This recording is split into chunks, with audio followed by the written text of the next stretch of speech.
So let's start in the Atlantic Division. The Atlantic Division is a wagon, by the way. You look at it, I think it's the best division in the entire NBA. What you may not think about it, because who does? Who is in the Atlantic Division? It's the Nets, it's the Sixers, it's the Celtics, it's the Knicks. That's a good-ass division.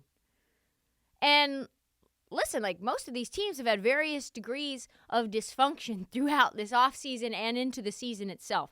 So, I mean, these teams were seen as toxic, full rebuild situations like the Brooklyn Nets. 4 of these teams right now, though, 4 of these teams are top 6 in the East. So it's a wagon. That's unreal. So let's start with the Brooklyn Nets. I mean, that's the kid that came in with the backpack that was empty, and you were like, this kid's going to fail. Like, this kid's probably going to withdraw the class in the first month of the season. They looked like they were headed for a full teardown, didn't they? KD wanted out. Kyrie was a mess. He gets suspended. He wants a max deal. They say no in the offseason. There's just cascading thing after cascading thing. The whole Yahweh issue. Oh, my God. Joe Tsai, they wanted to fire Sean Marks. Oh, yeah, by the way, they fired their coach in the middle of the season. Tried to hire Ime Udoka. That didn't work because the league shut that down. They brought in Jacques Vaughn, who was the interim head coach the last time they fired their coach. So it was a world-class distraction. You were like, okay, we had the ghost of Nick Claxton. What's he going to be like? What's TJ Warren going to be? Ben Simmons, is he going to be himself? He had been, in his own mind, just very broken. And so you're thinking to yourself, at this point, this team's staring at a full rebuild, especially when Kevin Durant wanted out. And you look up after they fired Steve Nash, and they're second in the East. You got to give the Brooklyn Nets an A+. You have to. They are the second best defensive team in the last 15 games. They went 18-2 after they brought on Jacques Vaughn. KD, until his injury, became probably at the peak of his powers. Nick Claxton, by the way, who no one is talking about as a real defensive player of the year, he's like plus 1,400 right now, which is worth a little sprinkle if you want to put a little money on it for that award. He's got 12 double-doubles so far. He's dominating in 6 of the 7 interior categories in the league. He leads the league in blocks. Ben Simmons has been a game changer. And it's not just the defense either. They've been very good in terms of their bench. Edmund Sumner, TJ Warren, my guy, Johnny Utah, Watanabe, Joe Harris coming back from injury, Patty Mills, Cam Thomas, Royce O'Neal, all of whom have stepped up now that Kevin Durant is out after, for another month. Oh, yeah, by the way, Kyrie Irving is taking accountability for not playing well in fourth quarters, tweeting out, Kyrie Irving, have to be better. When have we seen that? Hey, I got to be a better leader. Did someone take over this man's account? You can't get a higher grade than the Brooklyn Nets, boy. I swear I thought that was a shit show, and they have vastly overperformed expectations. This team could win it all. What? Boston Celtics, less excited about them. Why? They went to the finals. Yes, they had their share of dysfunction as well. They fired Ime Udoka. Let's be real, it's a firing. He's never coming back to this team. They bring on a guy with his own set of scandals, a bunch of skeletons in his closet, a religious zealot that he is, who I'm not completely sold on. And the team was in need of a prayer, and they found one. They had a bunch of key pieces that they still had 2 of the best wings in the league with Jason Tatum and Jaylen Brown. Rob Williams, though, missed 29 games start of the season. And the fact that they're still number 1 in the East feels very impressive to me. They pick up Malcolm Brogdon, probably would have been a shoo-in to win 6th Man of the Year if Russell Westbrook didn't become whatever we're seeing. If he gets traded, Malcolm Brogdon will win 6th Man of the Year.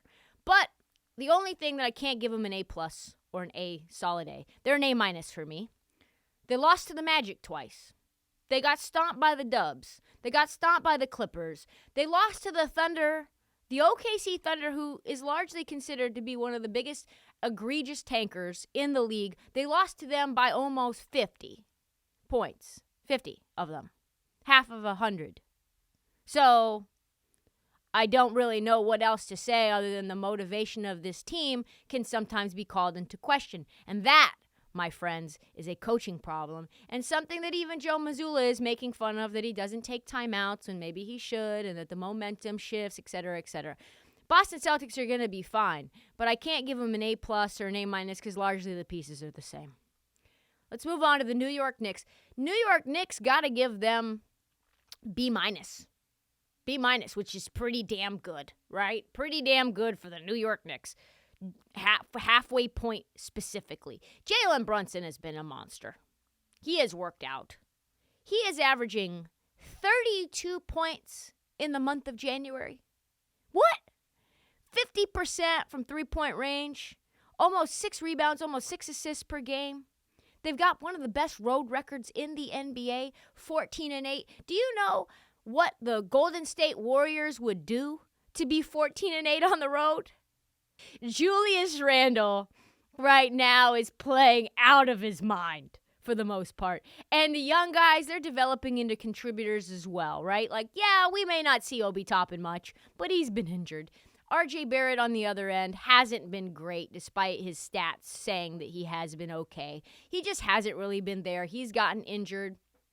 I would imagine the one downside that the Knicks see is, wow, Donovan Mitchell really is him. We probably should have traded Quentin. Like, I can't believe that Quentin Grimes held this fucking trade up. Quentin Grimes. Do we see what Donovan Mitchell is doing? He has 71 points. If you would have said to Leon Rose, this man's going to score 71 in the Garden, are you willing to trade Quentin Grimes and RJ Barrett? I think that they regret that decision. Fucking around, extending RJ Barrett, trying to play little games with our man Danny Ainge. You can't play games with Ainge. They've blown on the other side. That's also bad. They've blown 7 double-digit leads and lost those games. Remember the game that Luka had like one of his best performances ever? They scored like they were down 9 with 30 seconds or 19 seconds to go, and the Mavs won that game. Yeah, that was against the Knicks. That was against them. And when it comes down to crunch time, the offense goes stagnant. They miss a bunch of free throws. I think they were like 11 for 41 a couple of games ago. Certainly a fun team. Definitely overperformed. But some flaws, some bad decisions where I feel like, man, would they be good with Donovan Mitchell. Moving forward in the Atlantic Division, Philadelphia 76ers, who to me, they are a B+. They are very interesting. I think this is the same sort of team as they were last year, where I don't know if they're good or not. I don't know. I'm not sure. They could go to the Eastern Conference Finals. They could flame out in the first round. All of that depends on the two key pieces, which is James Harden and Joel Embiid. Are they healthy? Are they in shape? Do they have a connection? Can they be stopped? How is the defense doing? Well, they brought on P.J. Tucker, the guy who was considered and would be one of the best point-of-attack defenders in the league. He has stunk. He has stunk so bad that people within the blogosphere of Philadelphia 76ers media are calling for him to be sitting his ass on the bench. So all that considered, for the Sixers to still be 4th in the league in defensive rating with P.J. Tucker largely being not very effective is pretty good because of DeAnthony Melton. That DeAnthony Melton trade that they made with the Memphis Grizzlies is unreal. DeAnthony Melton is one of the top leaders in steals per game and deflections. If you look at Embiid and Harden, their connection has been elite. They've also had their fair share of injuries, though, so you can't give them an 8, right? Because all those things that we worry about have already reared their ugly head. Embiid has missed time. He's missed 9 games. Harden has missed 14 games in a row. He's back. And somehow, a player that they did not account to lose, Tyrese Maxey, missed 19 games. But all of that considered, the Sixers still managed to go 13-6 without him. And they're healthy now. So with Maxey and Embiid and Harden, DeAnthony Melton all on the court, gelling and meshing, this team could be really, really dangerous. Tobias Harris, He doesn't even have to do much now that Tyrese Maxey is good. He's a very solid fourth option. Considering that his stats have declined and plummeted off of a cliff, it's okay because you don't need him to score a bucket when Embiid is out sitting on the bench. It's like, that's fine. Just spot up, shoot threes, catch and shoot, maybe do a little dribble drive, pass back to James, and let the offense flow. So this team could be dangerous, or, like I said, they could be a first or second round exit. Toronto Raptors. What's stopping me from giving you an F?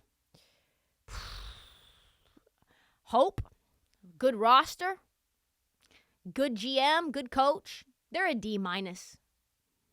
This is a team that you could say is one of the most disappointing teams in the NBA. I thought they would be like a top 4, top 5 seed. When you have current players like CJ McCollum commenting about the Toronto Raptors, generally speaking, in like nobody speaks about them, right?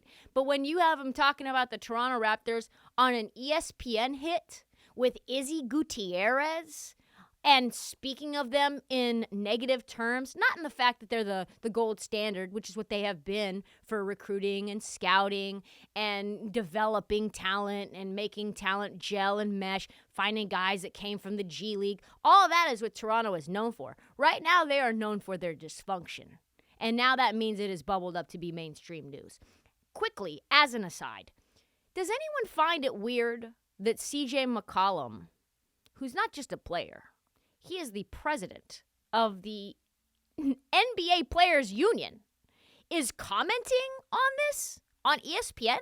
Like, I don't know, like just feeding chum to the aggregators, the bloggers for drama purposes and driving ESPN's ratings at the detriment of other NBA teams as a whole? Like, I feel like Kevin Durant would not like that. I don't feel like the pure hoopers would want to do that. That's kind of the icky thing where it feels like these players are towing the line between player and like media personality. Like, you can't on one hand be CJ, the New Orleans Pelican hooper, mid-range master, and on the other hand, hot take men Stephen A. Smith wannabe. I don't like that. But here's what he had to say when he was spilling the tea. I think in terms of what they need or what they're lacking, something's going to happen. I don't know what. There's rumblings about certain players on the team not being happy and due to tampering. I can't speak to that, but right. I think they're gonna move someone. So let's break this down. The Raptors came to the season, and we all thought that they were on the rise. Scotty Barnes wins Rookie of the Year. He looks to emerge as a real superstar, playmaker, can do multiple things on the court. Siakam, we knew he was going to take a step up, and he did take a step up. He's been insane this year. Absolutely incredible. OG Anunoby was supposed to break out. He's actually leading the league in deflections right now, so defensively, he's been amazing. And they got out from under Kyle Lowry's contract. They had Fred VanVleet, who is an all-star. Like, all of this gave us vibes of improvement, right? You've got to bring in another heavy hitter. Okay, it's all good. But no, halfway through the season, despite a team of 6'7" to 6'9" guys with the best steal rate in the league, allowing the 5th least points in the paint, the 4th lowest second chance points in the league, the Raptors are only 15th in the league in defensive rating. So why, folks? They're 5 games under 500. They are out of the play-in tournament, and I am not sure that they will sneak into the play-in tournament. And now you've got rumblings about various players wanting out. Fred VanVleet wanted to get paid. Them not wanting to pay him because he is undersized and has somewhat of a ball-dominant attitude. Pascal Siakam is one of the only guys that is untradeable, but does he want to be traded? I've heard that OG Anunoby is unhappy with his role and how he's being used on this team. Who is not unhappy? Scotty Barnes doesn't look happy. You've got Nick Nurse throwing Gary Trent under the bus and saying, listen, if he can't play defense, he's of no use to us. He's yelling at players on the bench. There's just so much going on with this team. Safe to say this is not the way anybody thought it would go. Not the way that anybody would want it to go. Which is why they get a failing grade. They can't get an F because I love Masai Ujiri and I think he's too smart to let this shit happen. Still time for things to turn around. But when you only have 2 guys on this roster who are untouchable, that's a rut row. That is a massive, massive rut row.